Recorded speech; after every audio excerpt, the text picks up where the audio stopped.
She was 10 years old when her name vanished from her life, not because she died, but because Rome chose to bury her alive in purity before ever laying her in a grave. She stood in the crowd like any other child until the Pontifex Maximus pointed, and just like that, she no longer belonged to her family, her future, or even herself. By the end of this story, she would be hailed as sacred, or sealed away in silence.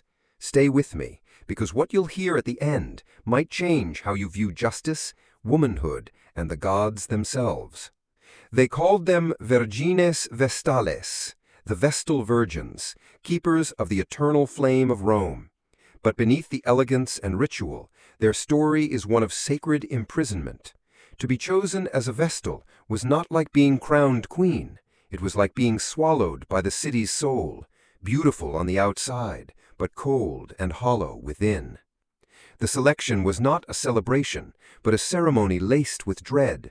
A girl between 6 and 10 years old, both parents alive, born of a lawful Roman marriage, unblemished in body and untouched by scandal. She had to be not just pure, but perfect. She stood among other girls, but she wasn't picked because she stood out. She was chosen because she fit an idea, Rome's idea of sacred virtue. And when the Pontifex Maximus declared her fate, no applause followed, only silence. Even her parents, especially her parents, often wept. She was led away in that silence, past the Sacra Via, the sacred road, for the last time as a free child. From that day forward, she no longer belonged to Rome the city, but to Vesta, goddess of the hearth. Her body, her mind, her breath, they were now property of the state. Historian Plutarch credits King Numa Pompilius with establishing the order. But this was no mere religious service. It was a political engine wrapped in divine fabric. Vestal duty wasn't a calling, it was a sentence. The Vestals lived in the Atrium Vestae, beside the Temple of Vesta in the Roman Forum. There, the next 30 years of their life would unfold with chilling precision. 10 years learning, 10 years performing rituals, 10 years training the next generation.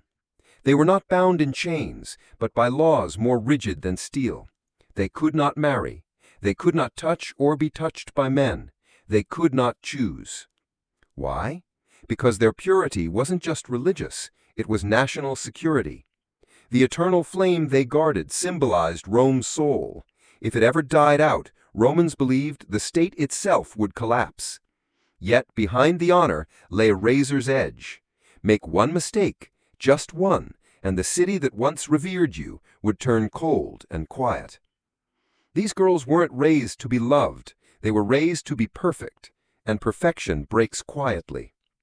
There were 3 sacred laws every Vestal swore to keep: perpetual virginity, obedience without exception, and absolute care of the sacred flame. If the flame extinguished, it wasn't just a ritual failure, it was a bad omen. The chief Vestal could be punished privately, even scourged in darkness, away from public view. The punishment was real: rods, wounds, silence. Never stripped, never seen, but deeply, physically felt. But the whip was nothing compared to the cage of years. 30 years, locked inside a sacred courtyard. Whispers were monitored. Conversations with men were watched like smoke over dry leaves. A rumor was enough to trigger an inquest by the College of Pontiffs, and when accused, the Vestal was not presumed innocent. She was presumed to have shamed the gods. Imagine being venerated in public, while in private you couldn't trust even a glance. You walked cloaked in honor, but it was soaked in gasoline. To be a Vestal was not to be safe.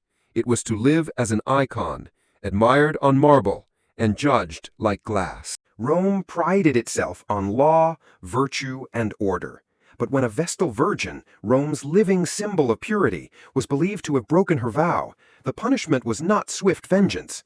It was slow, sacred, and unspeakably cruel.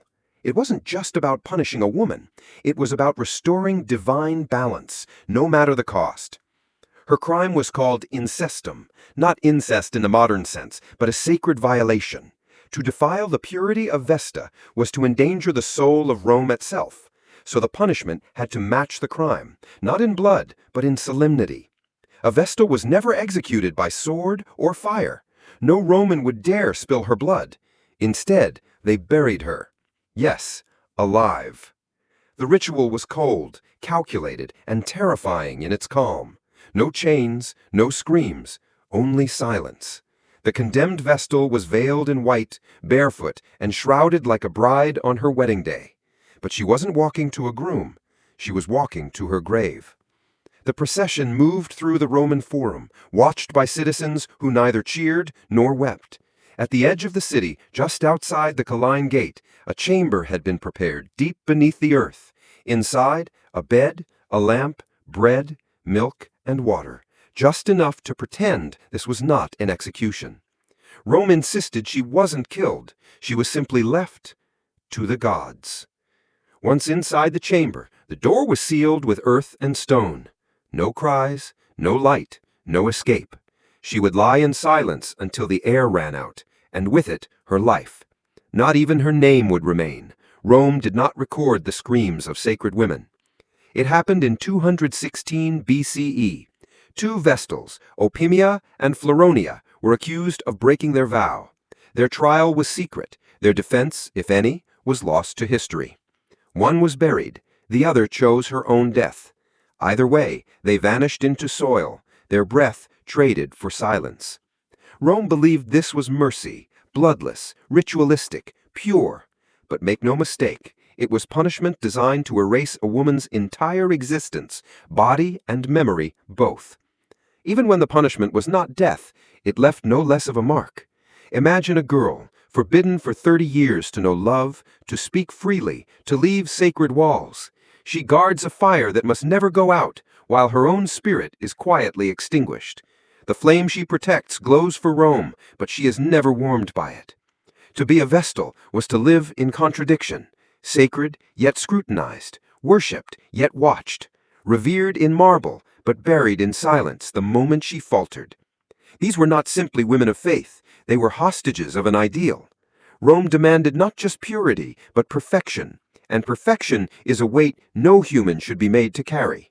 So we must ask, what kind of society sanctifies innocence but punishes imperfection with such merciless precision?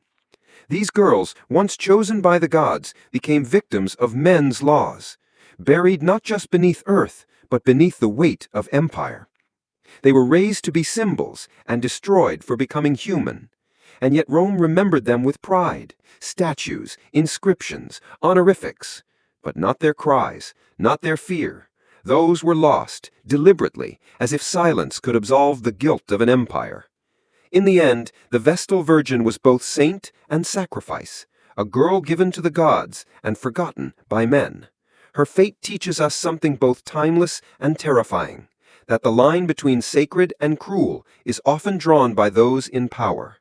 And maybe, just maybe, as Thucydides once warned, the strong do what they can, and the weak suffer what they must. If you've made it this far, tell me, was it purity they were protecting, or power? Comment below. Let's not let their silence be the last word.